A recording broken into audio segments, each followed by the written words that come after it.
آج روزنامہ دنیا پر ایک خبر پبلش ہوئی جس میں گورنر اسٹیٹمنٹ کا بیان تھا کہ مڈل ایسٹ میں جو جنگ چل رہی ہے یا جو مڈل ایسٹ کا کرائسس ہے، اس کرائسس کے باوجود پاکستان کی اکانومی ایسی ہے کہ وہ سروائیو کر سکتی ہے اور وہ بہتری کی طرف گامزن ہے۔ اسی خبر میں یہ ذکر کیا گیا ہے کہ جو آپ کے زر مبادلہ کے ذخائر ہیں وہ 16 ارب ڈالر سے زیادہ ہو چکے ہیں۔ لیکن یہاں بات خوشی منانے کی نہیں ہے، میں دوسری طرف ایک اشارہ کرنا چاہتا ہوں کہ پاکستان بیورو آف اسٹیٹسٹکس ایک اعداد و شمار جاری کرتا ہے کہ پاکستان کا کرنٹ اکاؤنٹ خسارہ وہ 23% بڑھ چکا ہے، یعنی 28 ارب ڈالر تک پہنچ چکا ہے۔ اب مجھے یہ بتائیے کہ پاکستان کے دو مرکزی ادارے ہیں، ایک اسٹیٹ بینک ہے اور ایک بیورو آف اسٹیٹسٹکس ہے، یہ دونوں الگ الگ چیزیں بیان کرتے ہیں۔ ہو سکتا ہے میری سمجھ سے یہ باہر ہوں، میں کم پڑھا لکھا آدمی ہوں، ہو سکتا ہے یہ زیادہ پڑھے لکھے ہوں، انہوں نے کچھ اور کہنے کی کوشش کی ہو اور ہمیں سمجھ نہ آئی ہو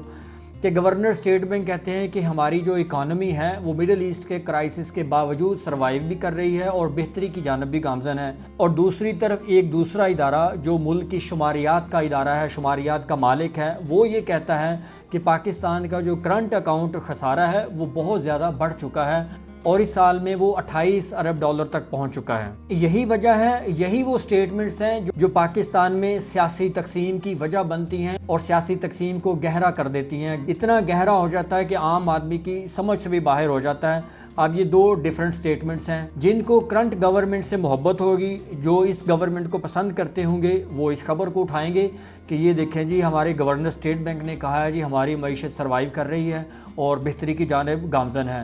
اور جو اس گورنمنٹ کے جو مخالف ہیں، جو کسی اور پارٹی کو پسند کرتے ہوں گے، وہ دوسری خبر کو اٹھا لیں گے جو بیورو آف اسٹیٹسٹکس نے جاری کی ہے کہ اس نے یہ خبر دی تھی کہ پاکستان کا جو کرنٹ اکاؤنٹ خسارہ ہے وہ بڑھ چکا ہے۔ اور یہی والا ٹرینڈ اگر آپ غور سے دیکھیں تو ایکس پر یہی ٹرینڈ چلتا ہے، مختلف ٹی وی چینلز پر بھی یہی ٹرینڈ ہے، مختلف سوشل میڈیا پلیٹ فارمز پہ یہی ڈسکشن ہو رہی ہے، ہر کوئی اپنی پسند کی خبر اٹھاتا ہے اور اس پر بحث کرنا شروع کر دیتا ہے، اور کسی کو یہ نہیں پتہ چلتا ہے کہ اس کا دوسرا اینگل بھی ہے۔ اب میرے جیسا عام آدمی جو اسٹوڈنٹ ہے، جس کو زیادہ معاملات کی سمجھ نہیں آتی، وہ یہاں کنفیوز ہو جاتا ہے کہ میں کون سی خبر کو سچ سمجھوں، گورنر اسٹیٹ بینک والی یا بیورو آف شماریات والی۔ اور یہ صرف اس حکومت کا المیہ نہیں، اس سے پہلے بھی جو حکومتیں گزری ہیں وہ اسی طرح کے کام کرتی رہی ہیں، ایسی سٹیٹمنٹ دیتی ہیں، 2-3 سٹیٹمنٹس جاری ہوتی ہیں جو لوگوں کو کنفیوز کر دیتی ہیں اور لوگوں کو سمجھ نہیں آتی کہ ہم نے کرنا کیا ہے، سوچنا کیا ہے، کس کو ٹھیک سمجھنا ہے، کس کو ٹھیک نہیں سمجھنا، اور پھر لوگوں میں وہ ریسرچ کرنے کی جو صلاحیت ہے وہ بھی کم ہو جاتی ہے،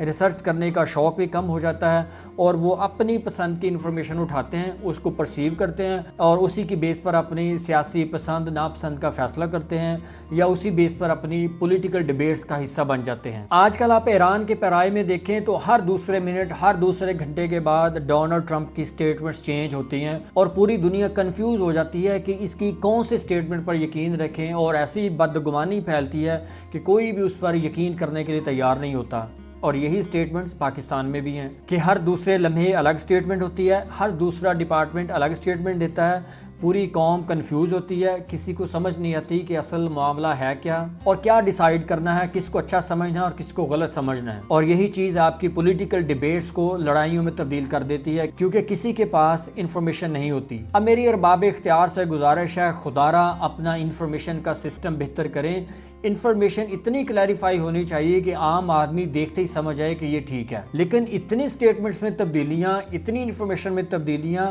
اور اس قدر کنفیوژن ہوتی ہے کہ عام آدمی کی سمجھ سے بالاتر ہوتی ہیں۔ اور میرے بھائی، انفارمیشن کی ایج ہے، لوگ انفارمیشن پہ ہی چلتے ہیں، انفارمیشن سے لوگوں نے اپنے صحیح اور غلط کا انتخاب کرنا ہوتا ہے، اسی انفارمیشن کی بیس پہ ہی لوگوں نے ووٹ دینے کا نہ دینے کا فیصلہ کرنا ہوتا ہے، اسی انفارمیشن کی بیس پر ہی لوگوں کا فیوچر استوار ہوتا ہے، لیکن آپ لوگوں کو وہ بات سمجھ نہیں آتی اور آپ نے اس انفارمیشن کو اتنا غلط کر دیا ہے، اتنا خراب کر دیا ہے کہ اس قدر وہ کنفیوز ہوتی ہے، عام آدمی تو دور کی بات، ایک پڑھا لکھا آدمی بھی اس کو صحیح طریقے سے سمجھنے سے قاصر ہوتا ہے۔ آپ اس بارے میں کیا کہتے ہیں؟ آپ کی کیا رائے ہے؟ آپ کے لیے ہمارا کامنٹ باکس اوپن ہے، اپنی رائے کا ضرور اظہار کیجئے تاکہ مجھے ان معاملات کی سمجھ آ سکے۔ اور اگر کوئی ارباب اختیار میں سے ہماری یہ ویڈیو سنتا ہو، دیکھتا ہو، تو خدا کے لیے یہ اپنا انفارمیشن کا سسٹم ٹھیک کر لیں تاکہ لوگ اپنے معاملات کو بہتر طریقے سے چلانے کے قابل ہو جائیں۔